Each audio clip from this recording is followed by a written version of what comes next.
tegelikult mul on väga hea meel, et siin on palju ministeeriumite esindajaid või ma ütleks piisavalt palju arvestades seda, meie ministeeriumid ei olegi nii rohkearvulised kui näiteks Nõukogude Liidus või Venemaal.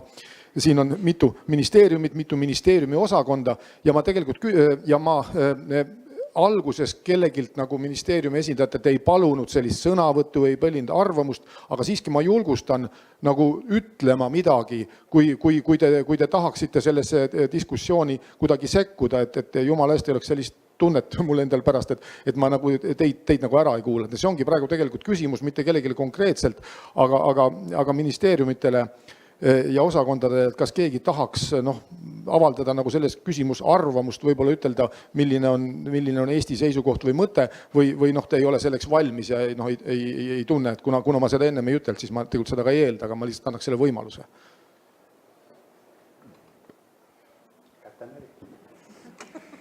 Ja, selge. Tähendab, ma tegelikult isegi vabandan sellest, et see ei ole päris nagu normaalne niimoodi ette teatavat ütelda, aga vähemalt see on olemas. Ja kui meil nüüd läheb, see võimalus on olemas sekkuda kindlasti. Ja kui me nüüd edasi lähme, siis teine asi, kellele ma tahtsin ütelda nagu Julge inimene olemas saalis. Aitäh. Olen Soome Maaeluministeeriumi kalamajandusosakonna juhataja. Olen ka töötanud siis pea 15 aastat Keskkonnaministeeriumi kalavarude osakonna juhatajana ja selle kormoranide teemaga ütleme kogu oma kalandusadministratsiooni algusajast väga tihedalt seotud.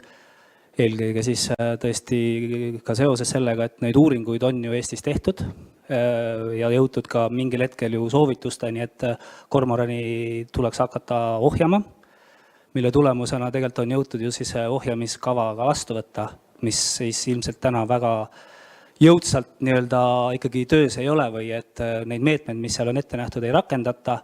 Ja see arusaam, mis siit nagu tekib ja võib-olla see arusaam on ka olnud ministeeriumites, et üksinda pusides seda tulemust ei saavutagi.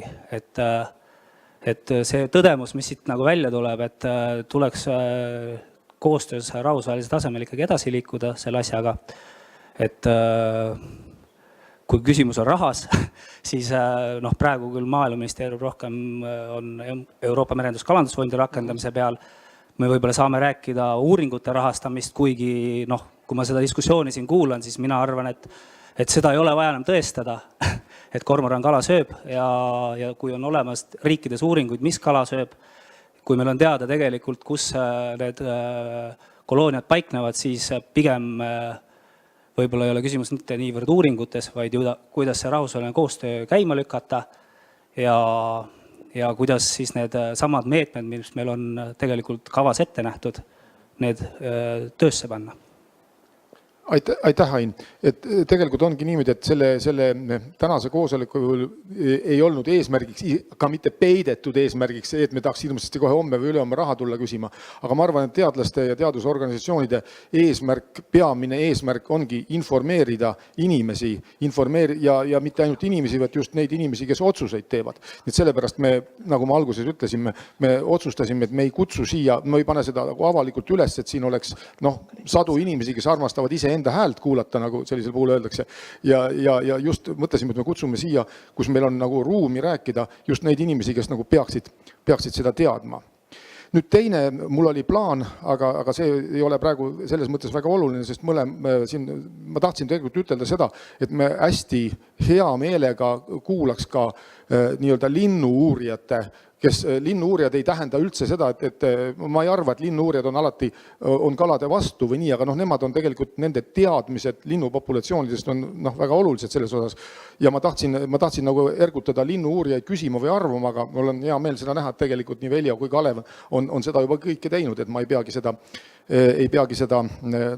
eraldi rõhutama. Aga nüüd ka sellele seltskonnale, kes me siin oleme, selline väike seltskond, kes saab nagu mõistlikult rääkida ka, et kui nüüd kellelgi on küsimusi tegelikult näiteks, siis neid küsimusi tasub ka mitte ainult esitada meile, kalauurijatele või ettekandjatele, ka tegelikult võib-olla ka näiteks linnu-uurijatele.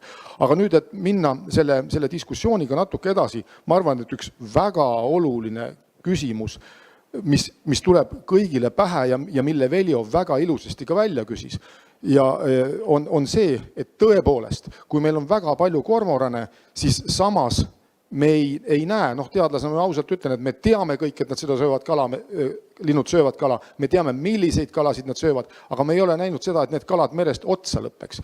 Ja actually, I have a question to Niels now, that what is your opinion, why we still have very good fish populations at the same time, why we have lot of cormorants? I think, of course, this is $1 million question, as they say. Maybe you don't have very good answer. But what is your feeling? What is your opinion? Why we have not seen such a big decline of fish resources as you have seen in Denmark? Yeah, it's a good question. That's one that keeps me awake quite often. But I think it's not so strange. It's not rocket science. I mean, already it was said here that you have the herring, you have the coast spawning herring, and you have the cormorants here for a shorter period than we have, meaning that even if you have a lot of birds, you have them much fewer days than we have. So already there, I think actually Denmark have a long coastline and all that, but we probably have about 3 times as big a density of cormorants over the whole year as you have here. So that's one thing. Another thing is, looking at the presentation we just had, which was just great, just seeing the way that these colonies moving around was really interesting for me, because I never seen anything like that. Our colonies are always like, they're there and they keep there forever, regardless what we do. So that tells me also that some people are good at doing something to them, because otherwise they don't move. And that takes a lot of energy and a lot of out of it. So the dynamics are different too. And then finally, I think that you haven't looked everywhere. I mean, you for example, this thing about the rivers, we have done this international project now with countries that say, yes, we have been monitoring our salmon and sea trout for many, many years, and we know there's only like 5% mortality from the river and out to the sea. And I say, how do you know that? Oh, that's like, that's what we use in our models, they say. Yeah, but how do you know it? We use it in the models. Yes, but where did you get those data from? We don't know. And then we go out and we look, and they lose 70%. 70% of their salmon. And they didn't know, because they didn't see the cormorants, as you say. They didn't really see them, and they were there in the night or just in those few days, and that was enough. And this is what I found in my studies. That's why we tried to find lakes and rivers in Denmark where nobody was complaining about the cormorants to study. And still we found these very, very big impact there. So again, maybe you do have an impact someplace. I mean, not just a little one, but maybe a big one. But who knows? So I think it's the herring, it's the human influence, the fact that you have people out there in the Wild East, like you say, power of the silence, cowboys doing things they should not do. And then you also have a much shorter period of time that they're here. So that would be my answer.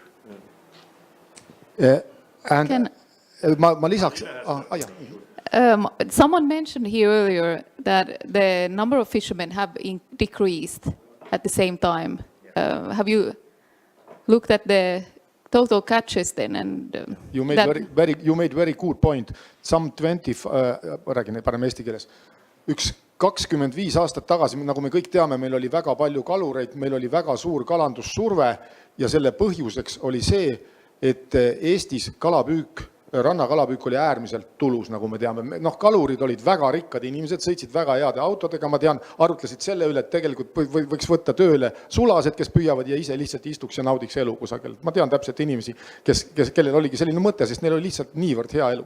Ja neid oli niivõrd palju, ja nagu me teame, et igast teisest taksojuhist kusagil mingis piirkonnas sai siis mingisuguseks ajaks kalur.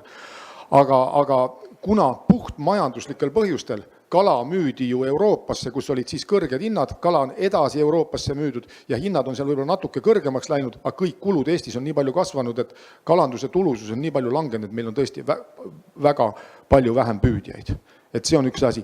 Ja teine asi, mis Nils ütles, et võib-olla me ei tea, mulle kohe tuli pähe see, et võib-olla Martin Kessler, kes on meie lõheuurija, tahab ka seda kommenteerida, aga mõne kalaliigi osas, näiteks nagu meri, forell ja lõhe, meie riik, Euroopa Liit on teinud tohutult ära, et neid populatsioonide olukorda parandada. Tamme on maha võetud, kudealasid on taastatud ja mis on eriti oluline, on röövpüüki on oluliselt pidurdatud. Et see on protsess, mille tulemusena meil on lõheliste olukord läinud oluliselt paremaks. Ja selle taustal ei pruugi seda märgata, et üha suurenev protsent smoltidest näiteks või ka siis sellest tähnikutest, kes seal siis enne seda, kui nad mere lähevad, et neist tegelikult mingi osa kaob. Et võib küll olla, et me seda ma ei näe või Martin, mis sa sellest arvad? No information about this. To be honest, there's no information about cormorants affecting salmonids. But our rivers are a little bit different. They are mostly forested, not in an open field. So we very rarely see cormorants in North Estonian salmon rivers. Probably something happens at the river mouth or at the coast with smolts and cormorants, but the honest answer is we don't know.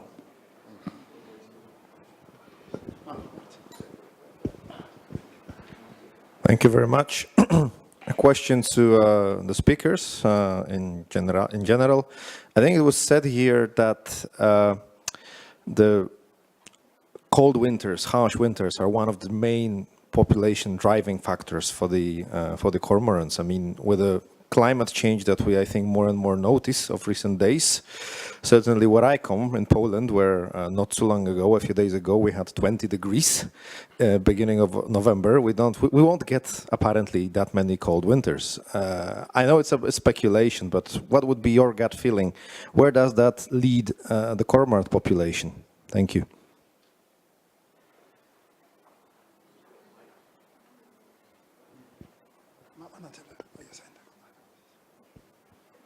Yeah, well, You take this one. I should know how to turn it on. Well, anyway. Yeah, it's true that, of course, in all these graphs that you have seen today, and when we look at all Europe, it's very clear that in 2010-11 something happened with the cormorant. The whole population of Europe kind of went down. The breeding population, that is. But that doesn't mean that the old birds actually died. It just means that maybe they were just not having enough food to start breeding the next year. So that's why it went up so fast after. But yes, it does a lot to it. And yes, the fact that our winters get more and more mild is definitely what caused the hell that we have in Denmark now, because we had so many cormorants. I mean, we were at a level of 40,000 pairs for 10 years at least. And we didn't have any problems in our rivers and our lakes. We had problems on the coast, sure, but nothing in the rivers and lakes. But only because more and more birds started to decide, okay, it's warm enough, we can stay here the winter. And that's that one decision, and that surprised me very much, that 1 year of birds doing that one decision, and now they are there all the time. I mean, we have mild winters ever since, but they are still in the rivers. So it's almost like it changes the whole mindset and how these guys communicate. I don't know anything about that, but it's almost like they all know it.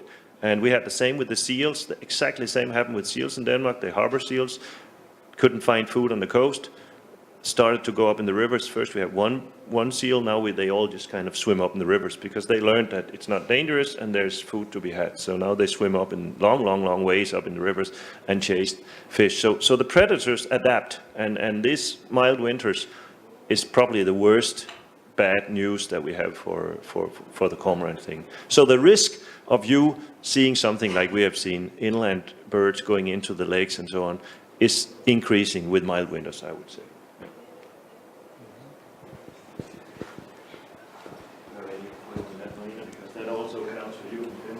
Ja üks asi, mis ma tahaksin võib-olla veel rõhutada, seda on paar korda öeldud, aga et see oleks nagu selgemalt välja öeldud. Esiteks ma usun, et kõik on praeguseks aru saanud, et siin ei ole koosolekus tahetakse kormoranid hukka mõista ja koos minna mingite vikatetega neid lõhkuma, aga pigem olla võimalikult teadlikud nendest muutustest, mis võivad ees seista. Ja siin ma tahaks kord taas ütelda, et Veljo tõi väga õige mõtte välja, et meie inimesed oleme kalapopulatsioonidel Eestis kahtlemata palju kurja teinud. Et sellel ajal, kui see nõukogude periood tuli, ma üldse ei räägi, et ei olnud ülepüüki ja me teame, et see ülepüük mõjutas kalasid halvasti. Ja selle tulemusena tänaseks on näiteks Väinamere populatsioon on ahvena populatsioon, on päris heas olukorras ja üldiselt oli see teada, see ei ole nüüd selline raudne teaduslik mõte, aga läheb päris mitu kalapõlvkonda, enne kui ülepüütud kalavaru jällegi taastub. No võib minna seal 3-4 põlvkonda, et ühesõnaga võib rahulikult minna 10-15, isegi võib-olla 20 aastat, maailmast on ju palju näiteid, enne kui see jällegi taastub. Ja tänase päeva üks mõte on ka see, et me tegelikult Eestis ju ei taha jõuda sinna, kus ollakse Taanis, kui kala ei ole, nii et rahulikult tuleks selle peale tegelikult mõelda. Ütleme niimoodi, et olla valmis, et see võib juhtuda. Ja kui me vaatame seda Taani kogemust, siis Nils ju ütles, et see invasioon sisevetele leidis aset siis, kui nad olid nii-öelda mereressursid üsnagi ära ammendanud ja siis äkki nad pöördusid sinna.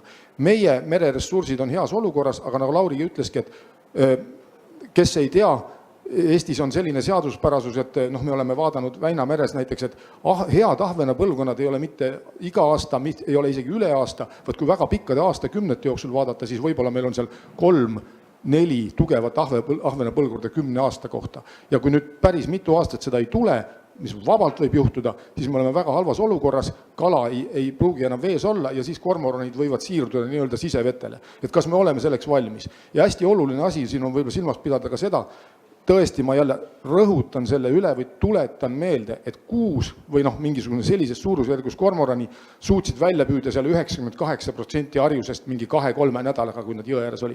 Et nendele jõe populatsioonid on tohutult haavatavad. Me tegelikult selles keegi ju ei kahtle, kui me vaatame, milline on röövpüügi mõju. Piisab mõnest mehest, et palju kurja teha ja kormoranid, kes suudavad päevas hävitada, süüa kümneid smolte, et nad tegelikult võivad väga kiiresti palju halba teha. Nii et me tegelikult peaksime olema nagu valmis selliseks olukorraks. See on nüüd minu mõte, aga ma tegelikult ei tea, mida me siin Eestis tegelikult peaks tegema. See on selline keeruline seaduslik küsimusi, kas üldse, aga me peaksime olema nagu kiiresti valmis reageerima, kui see kunagi juhtub.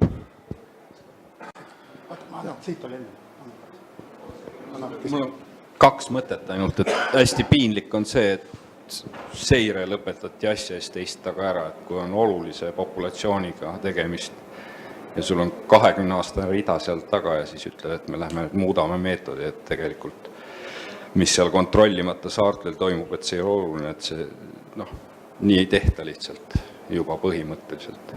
Ja teine tegelikult toitumisuuringuid on vaja. Kui viimane toitumisuuring on sealt 98. aastast, siis see on ka piinlik tegelikult. Et see ei ole nii kallis ja see ei ole ju vaja väga suurt ressurssi, nii et seda ma arvan küll, et seda on vaja. Arne Salust, kalanduse luuline. Siin on väga huvitav pilt on väljas ka Taani teadlasele soovin vaadata, et seal on sindipais. Kas Eestis ei muutu see äkki kormoranide restoraniks, kui ta madalam veega tasemega saab? Oleks küsimus su mõttearvetuseks. Martin, kas sina oskad selle kohta midagi ütelda? Et miks ta ei võiks muutuda, kui nad sinna lähevad, siis ma arvan, et see on üks koht, mida väga hea oleks võib-olla rünnata või? I think, well, right now this dam is being demolished, and before decades when this dam existed, every spring all the migratory fish are gathering below this dam by tons, and it has been already a really good spot to fish for cormorants, but they haven't been there. Now when the dam is removed, fish have a chance to spread throughout the whole river system. So I think the removal of the dam is definitely for the benefit of the whole fish community in the river, without a doubt. It's a river Pärnu, our biggest river and our biggest dam. Aitäh, Martin. Nüüd üks täiesti teine teema, mida ma tegelikult tahaks praegu puudutada. Ma arvan, et kui me räägime ühiskonna tasemel mingisugusel loomaliigi majandamisest, siis ma arvan, et kõige selline mõistlikum majandamistüüp, millega enamik inimesi rahule jääb, on see, kui mingit loomaliiki nii-öelda lastakse või jahitakse sellepärast, et me tahame seda liiki kasutada. Kui me näiteks ei kütiks oma põtrasid, meil oleks väga palju probleeme, aga me kütime põtrasid, on inimesed, kes tahavad küttida, tahavad neid põtrasid süüa ja meil ei ole mitte mingisugust tõsist probleemi. Ja tegelikult ma tahan nüüd Marinalt küsida ja ma kuulsin, et kas ma nüüd sain õieti aru, et ühest küljest me ju arvame, et ma olen kormorani söönud, ma ei arva, et see on hirmus maitsev lind, eks ju. Aga võib-olla oleks huvitav aeg-ajalt ütelda, et näed, ma sõin täna kormorani, no võib-olla see on ka midagi. Me teame, et tegelikult on ju selline väärtus, inimestele meeldib teha midagi niisugust, mida teised tavaliselt ei tee ja sellest muljeid avaldada. Marina, I have a question. Is this really so that in Finland it was prohibited to eat it, or because I don't know anything, but is this true? No, the To sell it, problem was that they were selling this cormorant stew, and it's prohibited to sell meat or an animal that is protected. But what about Denmark? Ja siis on and the question to Estonia. What about Estonia? Can we eat? Ja sina oled küll, aga ministeerium, kas öelge palun, kas Eestis tohib kormorani süüa või, et see asi paika panna? Oota.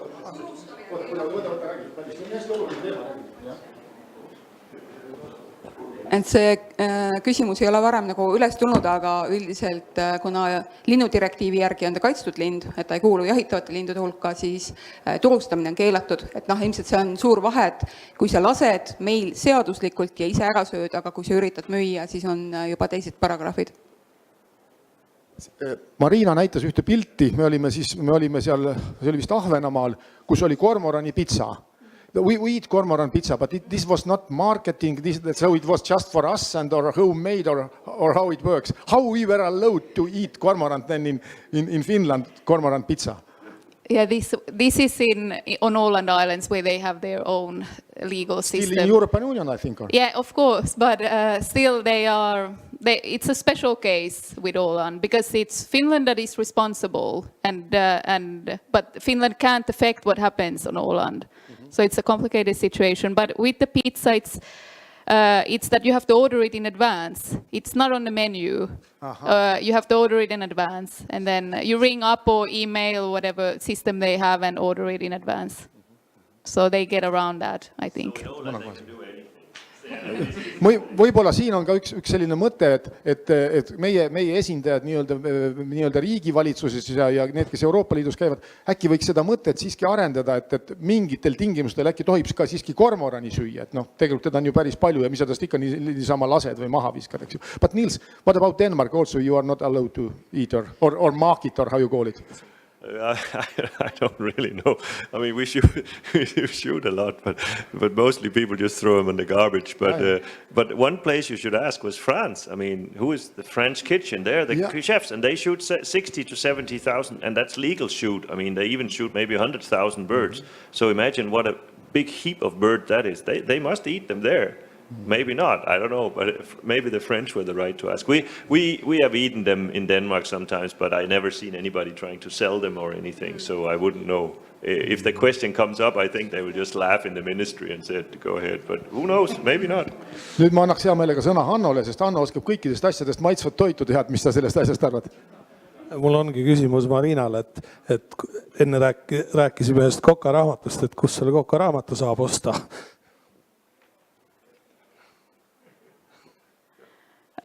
It's Mikael Björklund is the chef, and I think I don't know. I think you can buy it over the internet, but I don't know the link to it. But I can find out and give it to. Have you got connections? Yeah, and you can order it. It is in Swedish, that book.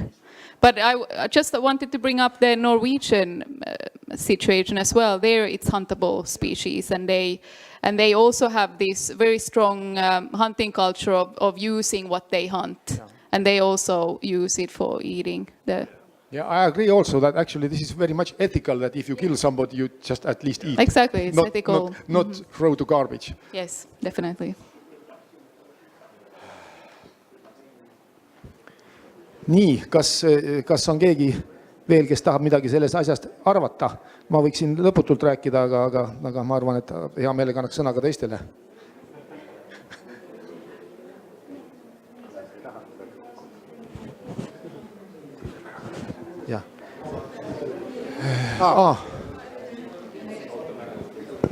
Mine sinna natuke ettepoole, siin tahetakse.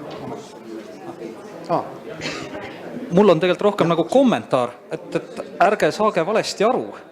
Kuigi siin oli üsna mitu ettekannet, kus räägiti, et nendel menetlustel näiteks munade õlitamisel ja laskmisel ei ole mõju, siis tegelikult ei ole seda mõju selle tõttu, et asurkond on väga suur ja meetmeid on rakendatud vaid väikses osas asurkonna jaoks. Et nagu me kõik teame, asurkond koosneb tegelikult väikestest eraldiseisvatest metapopulatsiooni tükikestest, eks ole, ja kui sa mõjutad neist ainult üht, siis sa tekitad lihtsalt ühe niisuguse, eesti keeles ei olegi selle kohta head terminit, on see nii-öelda mülgas, ehk siis see sink population, mis koha pealt järelkasvu ei anna, aga seest võtab lahkelt vastu kõik mujalt ülejääva nii-öelda juurdekasvu. See tähendab seda, et tuletades meelde Maailma Loodusorganisatsiooni hüüdlauset, et mõelge globaalselt, aga tegutsege lokaalselt, eks ole, et see ei tähenda, et lokaalseid meetmeid ei peaks rakendama, vastupidi. Kui kõik hakkaksid rakendama lokaalseid meetmeid, siis tagajärg oleks see, et me saaksime ka üldpopulatsioonile siiski mingisuguse mõju avaldada. Seda, et inimkond ei ole võimeline ühte linnuasurkonda majandama, see on täilik jama, mõtelge kas või rändtuvi peale, millega saadi 20 aastaga hakkama ja lastes. Eks ole, keegi ei mõjutanud isegi mitte juurdekasvu. Ja tuletame meelde, kuidas primitiivsete vahetidega suudeti kormoran hoida Läänemeres ikkagi suhteliselt mitmeid ja pikki sajandeid sisuliselt väga haruldase läbirändajana. Et kui jäi mulje, et meetmed ei ole efektiivsed, siis nad ei ole efektiivsed neid praegusel kujul rakendades. Mis ei tähenda sugugi seda, et neid ei peaks rakendama.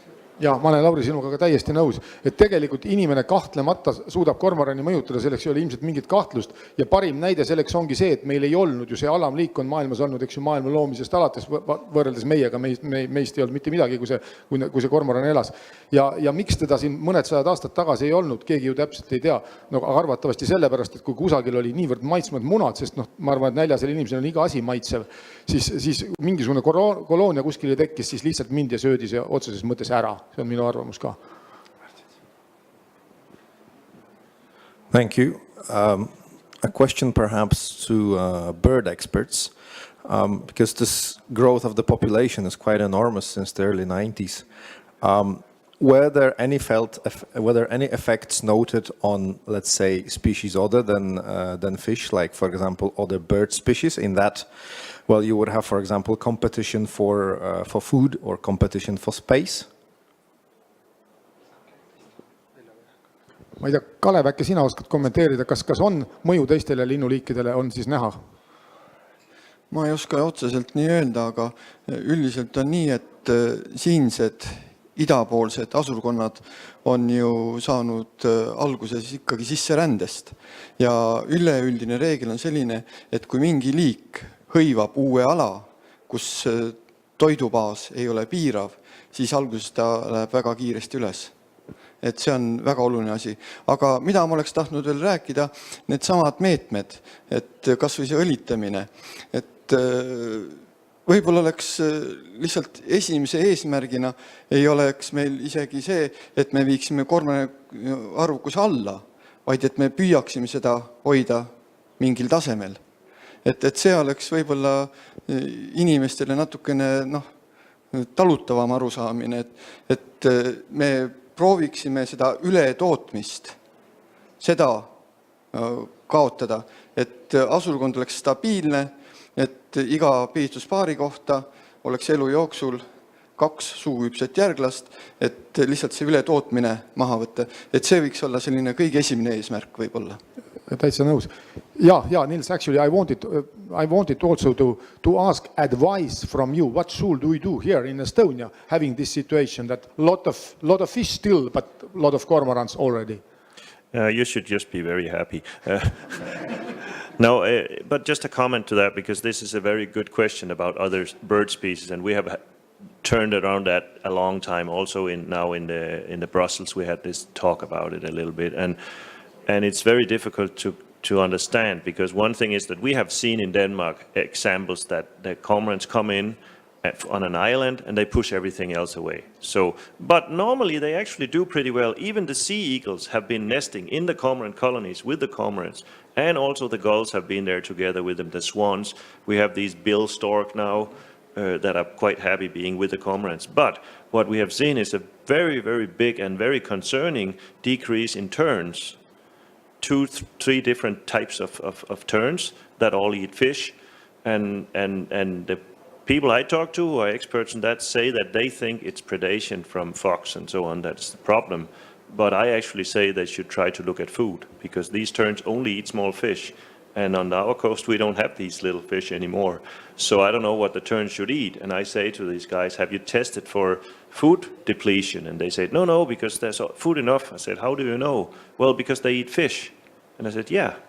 But small fish, there's always a lot of fish, they say, but that's just not the case anymore. So in the head of our managers who manage the birds, they don't even think about food when it's fish. It's almost like fish is just everywhere, and they're not anymore. So I could think there is a problem. We have seen otters, fish otters now, that was very, very well established, many families in rivers that are now not there anymore because no fish anymore. So at least that's 2 places where we have documentations, but I don't know except. And what Markus said about natural predators, because that's what people always ask me. They say, but before people, there was also cormorants and there was also fish. So who was doing it? And I say, I don't know who was the main enemy of the cormorants. I think people have always been the main enemy, because the cormorant have one weak spot, and it's the colony.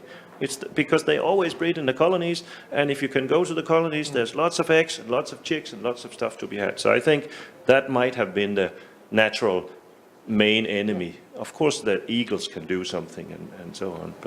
But what you're going to do in Estonia, I think you are doing a great job here. I think it's fantastic, honestly. I mean, compared to what they're doing in Finland and Sweden, this is, and not to bash the Finnish, but boy, you guys are way ahead. You have people here, you have scientists in this little country who actually know things. I mean, Markus Coe in the meetings, and you guys have done all these considerations, and you have fishermen who are knowledgeable and know about this, and you still have fishermen who can make money. So I think you are in a very good position to do it. But of course, you need to have a very good communication line with your ministry and with your authorities, because they are the ones deciding. And you are perfectly right when you say, this is international. That's why we basically gave up, because we tried everything we could. We used almost all the ammunition we had in our Denmark, but it's not enough. So we need cooperation, and we need to manage this. And in EU, we had it up, and the Commission says, no, it's too difficult to make a management plan. And then we said, well, with the eel, it went fine. I mean, the eel was in trouble. We have a European management plan for eels. But we do not have it for, they don't want it when it's birds. They say it's too much work. They have to open up the whole directive again, and other species will be involved.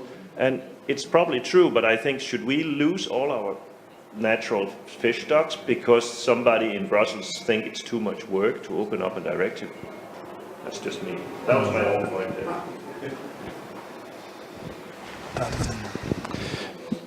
Suhted teiste liikidega on väga selline segane asi, ja lühidalt öeldes igal medalil on 2 külge.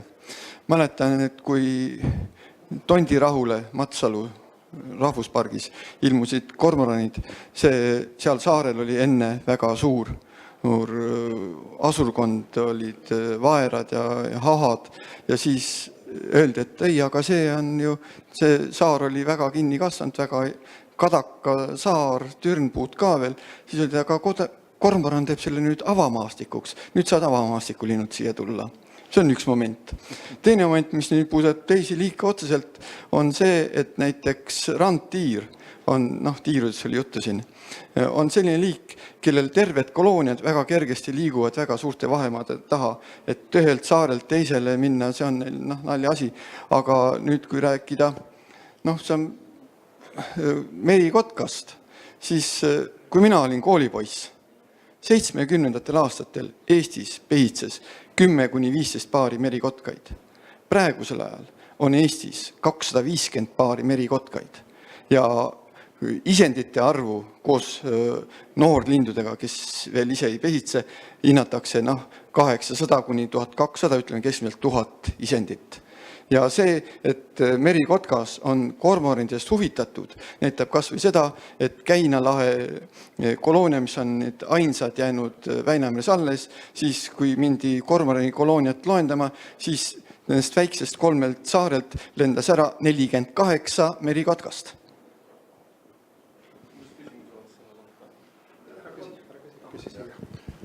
Needsamad Väinamere saared ja Soome lahe saared, neid on, linnustikku on seal iga-aastaselt uuritud, et kuidas linnustik on siis enne, kui kormoranid sinna läksid ja kuidas praegu on linnuliikide arvukus, kohast on hahk, tõmmuvaeras, tuttvaart, kajakad, tiirud.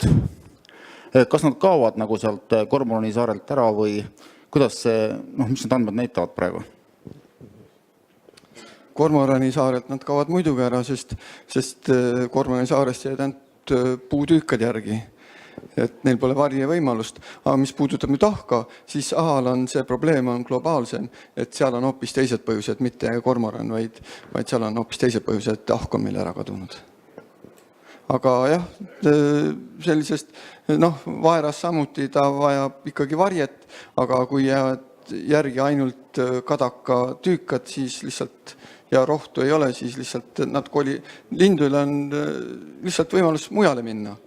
Et kui me siin ka räägime kogu aeg sellest arvukuse dünaamikast, siis pidage meeles, et arvukuse dünaamikal on 4 põhimõjurit: sündimus, suremus, sisseränne, väljaränne ja emigratsioon. Ja näiteks, kas või väga selge on see, et Soome asurkond ju algselt sai alguse puhtalt ju sisserändest. Ja Soome asurkond sai algus hulga hiljem kui Eesti oma, aastaid hiljem, aga väga kiiresti ta oma arengus läks Eestist mööda. Et ärme unustame seda, et linnud on väga plastilised ja sisseränne, väljaränne on ka väga olulised tegurid. Aitäh, Kalev. Me oleme nüüd siin pool tundi rääkinud ja mul ongi selline tunne, et võib-olla me peaks varsti lõpetama, sest inimesed, kes siia tulid, mõned mõtlevad, et järgmine kord enam ei tule, et väga pikalt arutaks, aga küsiks siiski veel, enne kui ma ütlen ühe lõpliku mõtte, et kas on küsimusi veel? Et ma tegelikult lõpetuseks tahakski ütelda seda, et me eestlased siin peaksime natukene niimoodi mõtlema, et meil on asjad kõik päris hästi, aga ma ei arva üldse, et me Euroopa tasemel midagi suudame ära teha. Aga näiteks Nilsson pikka aega ja Taani üldse pikka aega on Euroopas nagu võidelnud selle eest, et mingi selline ühine käitumismudel, ühine plaan välja töötatakse. Ja ma tahaks ka siin just paluda meie inimesi, kes on otsustajad Eestis, et kui sellised mõtted peaksid tulema, siis mitte mõelda esimese mõtte nii, et meil on ju asjad kõik korras, et see on ilmselt üks tühi loba, et polegi vaja midagi teha. Et tegelikult asi on niimoodi, et meil on asjad korras küll, aga Euroopa tasemel mõnes kohas absoluutselt ei ole korras. Nagu ma ütlen, et lesta arvukus on langenud Taanis umbes 100 korda. Umbes 100 korda. Et mõnes kohas on probleemid suured. Ja selles osas me võib-olla peaks toetama oma Euroopa Liidu kolleege, kellel ei ole nii head kalavarud, kui meil täna on. Ma ei arva, et me midagi ette võtame, aga me võiks seda asja toetada. Ja ongi niimoodi, et võtaks selle asja nii kokku, et tore oli, et me saime seda rääkida ja loodame, et me viisime seda informatsiooni nüüd natuke rohkem inimestesse ja tänan kõiki, kes siia tulid ja tänan Kalanduse teabekeskust, kes selle asja meil organiseeris. Võib-olla Toomas tahad midagi ütelda lõpeks? Ma tahaks ainult seda öelda, et seal koridoris on veel nii-öelda hommikust neid võileibu ja neid asju, need on kõik teie omad, et ennem ära minekut kõik peavad veel natuke niimoodi sööma midagi, et järgmine kord ka jõuaks tulla. See oli minu nii-öelda paneeli kokkuvõte. Muud ma ei oska midagi öelda. Oli tore ja sisukas asi ja ma olen ise väga õnnelik selle üle, et siin kakluseks ei läinud, me olime selleks ka valmis. Meil oli turva kutsutud, aga väga konstruktiivne vestlus või nii-öelda seminar oli. Tänan kõiki siis Kalanduse teabekeskuse poolt ka ja meil on vist kõigi praktiliselt meilid olemas, et see täna siis võetakse videosse nii-öelda nagu ülevaade, saadame teile siis saidi, kus te saate seda tagantjärgi vaadata ja siis küsimusi saate alati meile meilida. Mina ei oska vastata, aga ma saadan Markusele edasi ja siis meie välislektoritele. Nii et veel kord tänu ja turvalist koduteed.